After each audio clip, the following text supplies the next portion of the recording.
Hey, what's up, guys? I'm Adam. He's Mark. We're the Chain Lift. Yep. And so we got some big news out of Canada. Canada's Wonderland. They finally announced their 2019 new attraction. They've been teasing it all summer. Yep. And we finally found out the name of the dive coaster is Yukon Striker. We Yep. got all the stats. We got renderings, animation, POVs. All that stuff. All the stuff. In the new area they're finally making. Yes, the Frontier Canada. That's right. Which is this whole new area of the park. Which they've been on those flat rides too. Yeah, flying canoes.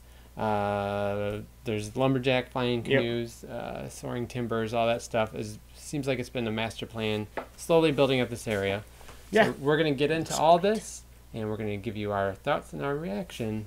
That is right. As you said, it's a dive coaster. We all sort of known that for a while. We've known that for a while. Yeah. Mm-hmm. But now we know the color scheme and what it looks like. You know, they've been teasing, like, they've been throwing giga words here and there, and they've been really messing with us. But and even at the end of last season, they drained the little pond area and they built the tunnel. Yep. And we saw some like images of the track inside the tunnel. Yeah. So that's true. yeah. Yeah.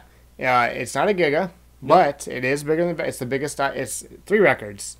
It's the fastest, longest, and tallest dive coaster in the world. I know. Forgot it. It is. So it actually shares the same height as Valraven. It's 223 feet. But the drop is 246. Right into that tunnel, right in between the vortexes. Vortex is helix there, yeah, which is really cool. Really cool, yeah. You're flying down that 80 miles per hour, and it has 4 inversions. So you got an Immelman, followed by a 0G roll, followed by the vertical loop, followed by another Immelman. That's your 4 inversions. Yeah. And it has a length of 3,625 feet. Yeah. And that, my friends, is Yukon Striker. Yeah. Speaking of inversions, this is the first one ever with a vertical loop. Yeah, which is cool. For a dive coaster. Yeah. I liked it quite a bit, actually. And I like the 0G roll, which is amazing. Yeah, that's my favorite inversion of the ride. It's the second inversion of the ride because it's like you're going into a 0G roll, but instead of like continuing straight out of it, you curve down out of it. Turn around out of it, yeah. It's cool. It's unique. It is very unique. Another part I really like is the helix over like that little pathway. The path there, yeah. Looks really good. It looks like on the rendering, it looks like it's like really low to the ground there. Yeah, and obviously animation, but yeah, and it circles there's like a circle path there, and it circles around that path. It's also near like where the drop is for the dive. I think that's gonna be a great spot to take some photos. I think that's probably near the entrance of the ride too, ish. It looked yeah. It's probably. I imagine the entrance is sort of where Skyrider used to be, I would imagine, right? Possibly, yeah. And it might be... I know it's like around Windseeker over there, too. It's around that area. It's around that area. Unfortunately, we didn't really get any shots of the station. No. You get a brief second of it on the POV. Yeah, it seems like they usually don't reveal that stuff until a little bit later. Yeah. I'd expect some log cabiny looking thing. Yeah, like a mine company looking thing. And like we said earlier in the video, so this coaster is a part of a big plan for the park, a new area of the park called Frontier Canada, which was in the plans for the park when they originally opened, but they kind of ran out of money, so they kept putting it off. So they're finally doing it.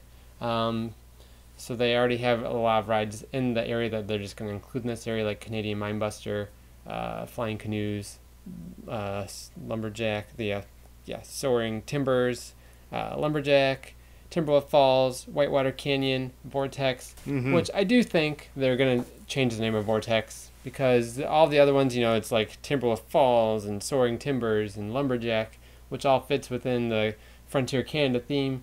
And then you have Vortex, which is like this robot thing. So if I had to guess, I think they're going to give Vortex a paint job, maybe not change the colors, but freshen the paint and change the name.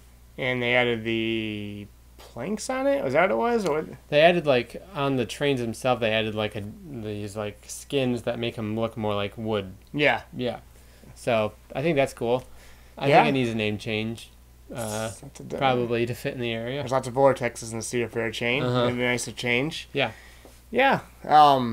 I agree. I'm excited to see this whole new area.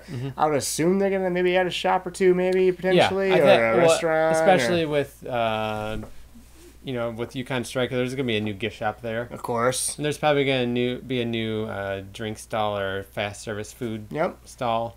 By the way, it's one of the best logos I've ever seen. I love the logo. The little pickaxe, like some nice touches. Yeah. The coloring, I love the color scheme. The green and the orange, yeah. It's a great name. Really cool. It's a lot better than Ziz. It's a lot better than Ziz. It is. I'm glad they didn't go with that. And I love the theme. It seems like, I don't know, Cedar Fair, I don't know if they run out of ideas. I love the name, but it seems like sometimes they get stuck in name cycles, like what they did with Mystic Timbers, Twisted Timbers, and then they have like Shivering Timbers.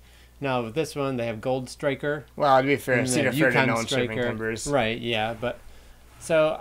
And then now that they have Gold Striker, they have Yukon Striker, and then there's a rumored Copperhead Strike. So I don't know. I still think the names are cool, but I feel like sometimes they like get stuck on these buzzwords and then they like use them to death. But yeah, they can. I like the name though. I think it's cool.